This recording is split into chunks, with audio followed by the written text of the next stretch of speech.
கர்த்தரும் இரட்சகருமாயிருக்கிற இயேசு கிறிஸ்துவின் நாமத்தில் உங்கள் ஒவ்வொருவரையும் நான் வாழ்த்தி வரவேற்கிறேன்.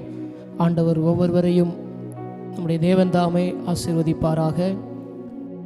இந்த நாட்களிலும் சபையின் சார்பாக இந்த யூடியூப் சேனல் ஆரம்பிக்கப்பட்டுள்ளது.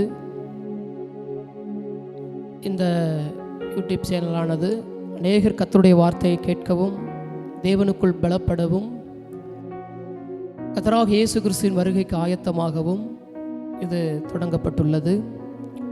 அதற்காக நான் தேவனை ஸ்தோத்தரிக்கிறேன். தேவன் இந்த வலைதளங்கள் மூலியமாக தேவன் மிகப்பெரிய அற்புதத்தை செய்வார் என்ற விசுவாசத்தோடு ஆரம்பிக்கப்பட்டுள்ளது. அதற்காக நான் கர்த்தரை நன்றியோடு துதிக்கிறேன். இந்த நேரத்திலும் முதல் ஒரு வசனமாக நாம் பார்க்க இருக்கிறோம். ஏசாயா 12ஆம் அதிகாரம் 6ஆம் வசனம் இப்படியாக சொல்லுகிறது. அதனுடைய கடைசி பகுதி, இஸ்ரவேலின் பரிசுத்தர் உன் நடுவில் பெரியவராய் இருக்கிறார் என்று சொல்லி இந்த வசனம் குறிப்பிடப்பட்டுள்ளது.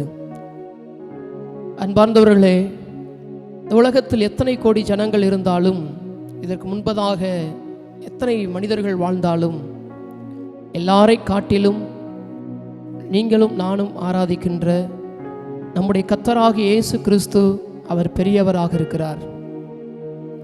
இந்த உலகம் உண்டாவதற்கு முன்பதாகவே அவர் என்றென்றுமாய் மகிமை நிறைந்த தேவனாக அவர் இருக்கிறார் என்பதை நாம் அறிகிறோம்.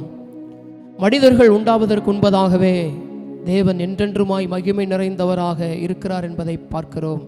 அதனால் எல்லா மனிதர்களை காட்டிலும் நாம் ஆராதிக்கிற நம்முடைய ஆண்டவர் அவர் பெரியவராக இருக்கிறார். அது மாத்திரமல்ல, வேதம் சொல்லுகிறது, சங்கீதம் 135:5 சொல்லுகிறது, எல்லா தேவர்களை காட்டிலும் அவர் பெரியவர் என்று சொல்லப்பட்டுள்ளது. இந்த உலகத்தில் அநேக வழிபாடுகள் இருக்கலாம், ஆனால் நாம் ஆராதிக்கிற கர்த்தராகிய இயேசு கிறிஸ்து எல்லாவற்றை காட்டிலும் நம்முடைய ஆண்டவர் பெரியவராக இருக்கிறார், மகிமை நிறைந்தவராக இருக்கிறார். நாம் ஒருவரை ஆராதிக்க வேண்டும் என்றால் நாம் கர்த்தராகிய இயேசு கிறிஸ்துவை நாம் ஆராதிக்கிறவர்களாக நாம் காணப்படுகிறோம். தேவனை நம்பி இருக்கிறவர்கள், தேவனை ஆராதிக்கிறவர்களை ஆண்டவர் வெட்கப்படுத்துவது இல்லை. நன்மையினால் நிரப்புகிறவராக இருக்கிறார். இந்த அருமையான இந்த நேரத்திலும் இந்த நாட்களிலும் தேவன் நன்மையினாலும் கிருபையினாலும் நிரப்புவாராக. கர்த்தர் பெரியவராக இருந்து ஆண்டவர் ஆசீர்வதிப்பாராக. உலகத்தில் இருக்கிறவனை காட்டிலும் உங்களுக்குள் இருக்கிறவர் பெரியவர் என்று சொன்னது போல ஆண்டவர் நம்மத்தில் பெரியவராக இருக்கிறார், உங்கள் மத்தியிலும் பெரியவராக இருக்கிறார்.